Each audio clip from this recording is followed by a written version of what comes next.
I want to dive in on something that I haven't really talked about just yet, and that is Warhammer Chaosbane.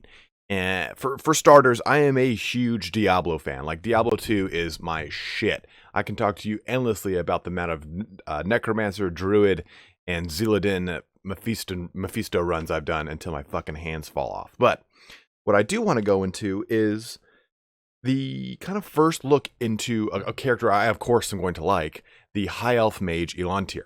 Now, we already know essentially what the Empire Captain character is going to be like, and there's two other undisclosed, fleshed out characters in the Dwarf melee-centric character and the Wood Elf ranged trap-centric character. Now, we don't know necessarily what their names are or anything like that, but we will hopefully hear from those things soon, as we are still in kind of the pre-alpha stages. So today, I want to show the new footage of the Elontir kind of gameplay first look, and then after that I'm going to jump into my kind of critique or impressions or overall looking at things, I guess, from a lore standpoint and from just an overall gameplay standpoint. So to roll that clip here right now, it's about a 2-minute 41-second clip, and then we'll jump into me looking over it and dissecting it. Peggy 18. Hey everyone, I'm Chris from the Chaosbane team. Today, we're going to highlight Elontir, the High Elf Mage.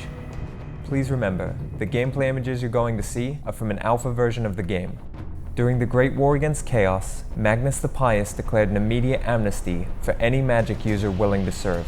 Elontir gained quite the reputation during the war for his mastery of the magical arts, both when fighting the forces of Chaos in Prague and during the Siege of Kislev. He specializes in dealing damage from a distance. Through his mastery of the winds of magic, Elontir can cast a number of different spells. He replenishes his magical energy by dealing damage. The flip side is that his spells consume a lot of energy to cast. It's up to you to choose the right combination of spells to make the most of Elontir's abilities. Whilst he deals damage with single target attacks, it's his area of effect abilities where he really shines. For example, Aetheric Hurricane is a great way to hold off a group of enemies while inflicting damage, and by casting Phoenix Shield, he can create a wall of flame, perfect for lighting up an oncoming horde. As a ranged caster, Elontir is vulnerable in melee combat, but he's not weighed down by the heavy armor of a soldier, making him much more agile, using both his dexterity and magic to stay out of harm's way. But don't worry, if you're running low on energy, he knows his way around a blade. Warhammer Chaosbane is great in co-op, and Elontir can play a vital role in the team. Elontir can freeze time to give his allies, or himself, the chance to unleash their fury on entire waves of chaos demons.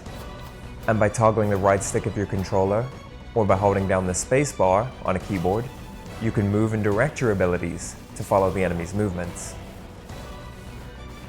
Elontir's most powerful spells come from the god Hoath, the elven god of knowledge, learning, and wisdom, the patron god of wizards. You can unlock these new abilities from a specific skill tree.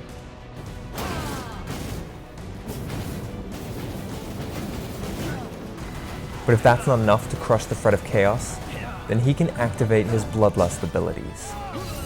With these exceptional new skills, you can activate devastating new spells for a short period of time, especially handy during boss fights.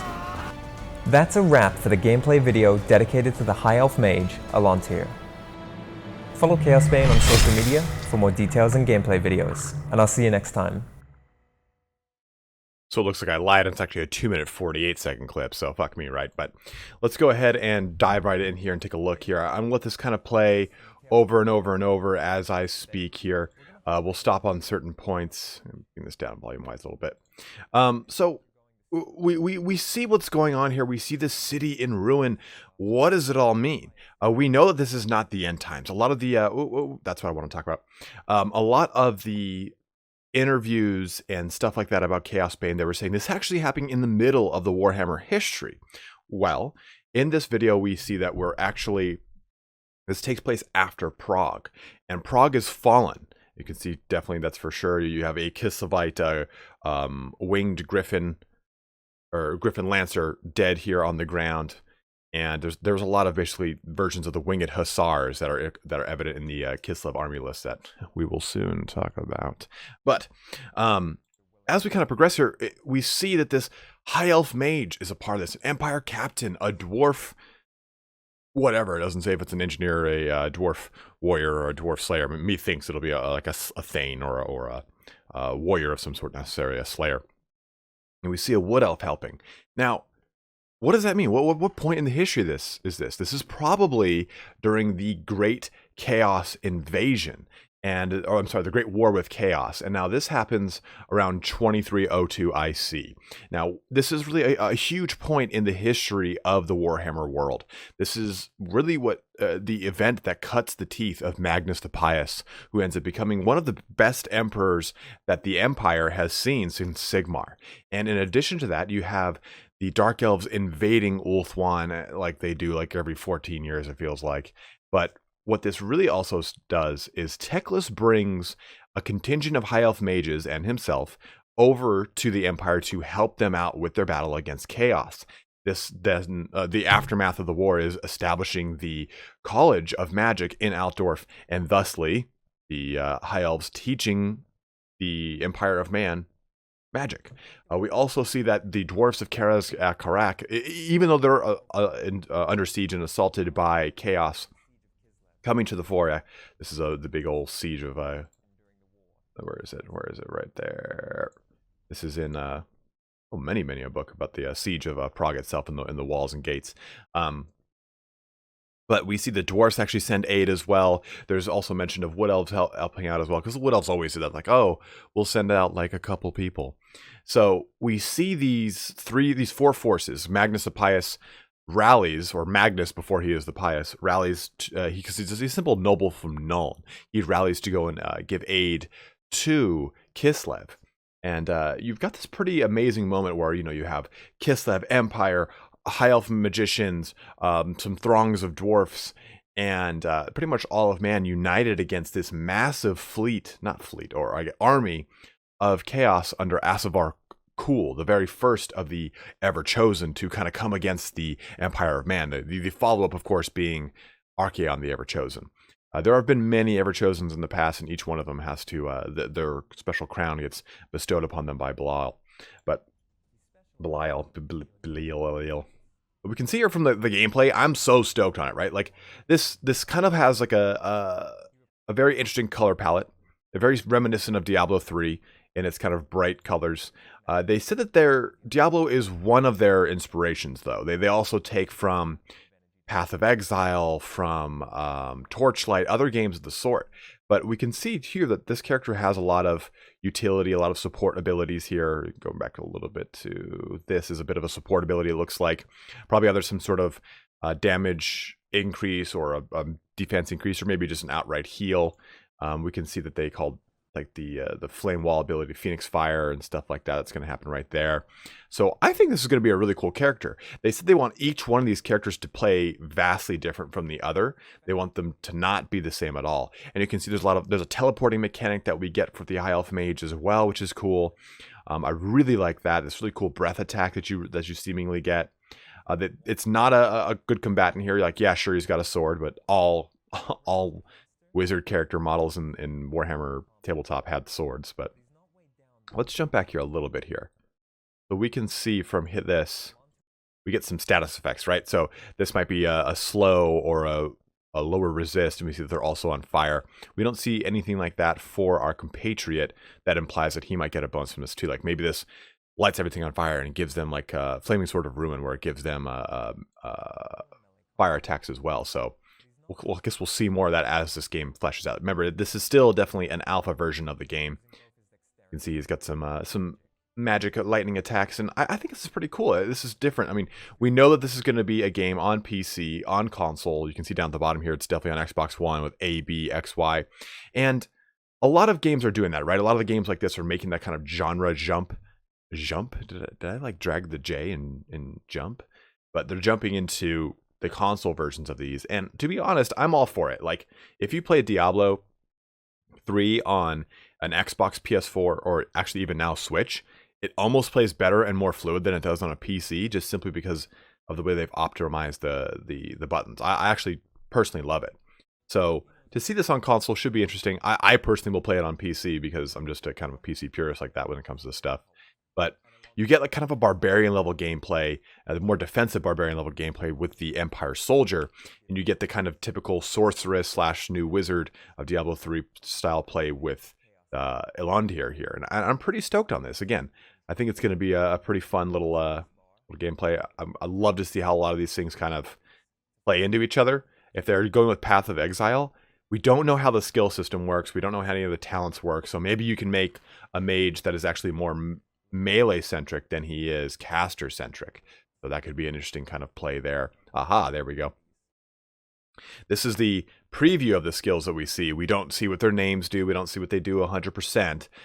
We get an idea of how wide sweeping. I mean, look how big this scroll bar is. So maybe the advanced skills are a pretty in-depth version thus of the basic skills. We don't have a huge flesh out here. We don't even have like names for the most part. You can see this doesn't have a single name to it. Just an energy generator, cooldown. So we don't know what we're getting, how these really expand out. We know Path of Exile, though, has an extremely complex advanced skill system. And we know that games like Grim Dawn have a pretty advanced skill system in their constellation system. So I would be remiss if I didn't bring those things up because it would seem evident to me that they would want to include them. I do like the the UI kind of aspect of having, okay, player 1, player 2, maybe player 3 up here and player 4 up here. I think that kind of cool, reduces amount of clutter on the viewable field. Chaosbane action there. Bloodletter action. There, that's the bloodletters I meant. But I really think that this game's going to be pretty cool.